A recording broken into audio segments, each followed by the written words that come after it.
Olá, neste vídeo eu quero continuar falando sobre o nosso assunto e hoje eu quero começar a falar sobre a igreja, a cultura e a ética. E o primeiro tópico, que é o tópico no qual eu devo me deter neste vídeo, é sobre o sentido de cultura. E eu começo destacando uma frase do Rockmacher, grande amigo de Francis Schaeffer, de certa forma mestre e de certa forma discípulo. A amizade entre eles era muito intensa e certamente um aprendeu com o outro. E Schaeffer aprendeu muito arte com Rockmacher e certamente Schaeffer também tinha um conhecimento grande e lhe ensinou algo a respeito sobre arte. Aliás, é muito bom quando esses papéis são trocados de discípulo, mestre, mestre, discípulo. Mas vamos aqui ao Rockmacher e ele escreveu: pensar não é tarefa somente para grandes filósofos. Nós estamos todos envolvidos. Precisamos pensar profundamente no que significa o cristianismo e sua relação com as questões culturais. Vamos lá, a nossa definição. A nossa palavra cultura é derivada do latim colere, que tem o sentido de arte de cultivar, praticar, cuidar, honrar, ou mesmo o resultado da cultivação. Envolve a ideia de labor e perseverança. Nesse sentido, a palavra é usada tanto para referir-se a um certo refinamento intelectual e estético, como para o cultivo de alguma planta, abelhas e etc. Este vocábulo é da mesma raiz da palavra culto, que por sua vez pode indicar um homem de cultura, e quando há essa referência, no caso, alude-se ao homem de certo refinamento, ou também a palavra pode se referir à reunião dos fiéis para cultuar a Deus, prestar-lhe um culto. O fato, meus irmãos, é que toda cultura reflete um determinado culto, um cultivo de determinados valores que se expressam no pensar e no fazer.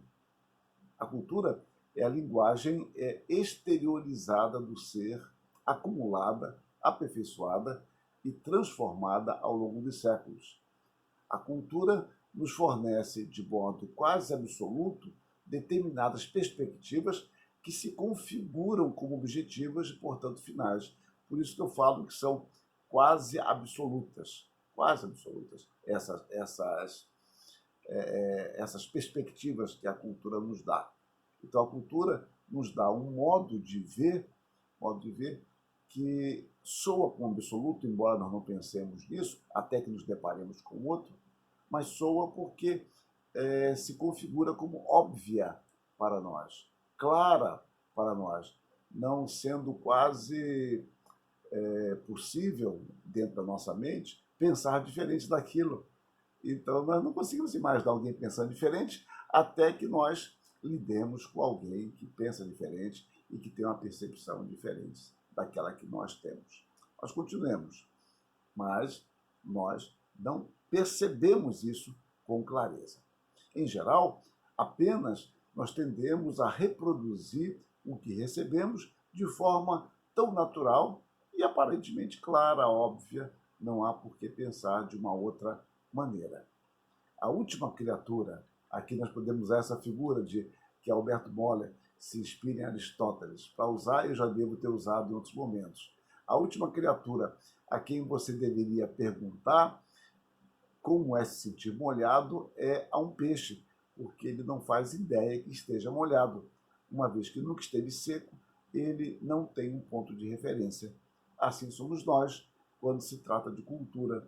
Somos como peixes, no sentido de que não temos sequer a capacidade de reconhecer onde a nossa cultura nos influencia.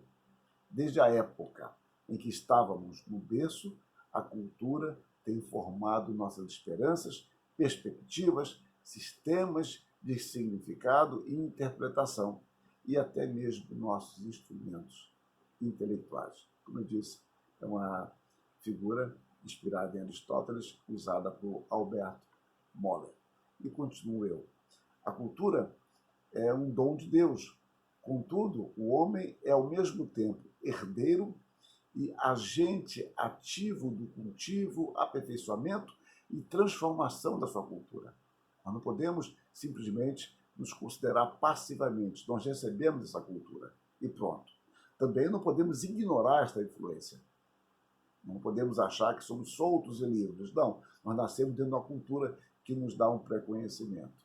E, ao mesmo tempo, devemos entender a nossa responsabilidade como pessoas ativas, no caso, como cristãos, dentro da cultura onde estamos inseridos. Então, nós podemos entender que cada povo tem a responsabilidade pela sua cultura, sabendo, contudo, que não existe povo sem cultura. É uma expressão que se usava, de vez em quando alguém usa mais informalmente, aquele povo não tem cultura. Né? Quando alguém fala que não tem cultura, está dizendo que não tem algum tipo de refinamento cultural. Mas não existe povo sem cultura. E não existe também cultura sem pecado. Portanto, nós podemos considerar a cultura, usando a expressão do Werner Jäger, como a totalidade das manifestações e formas de vida que caracterizam um povo.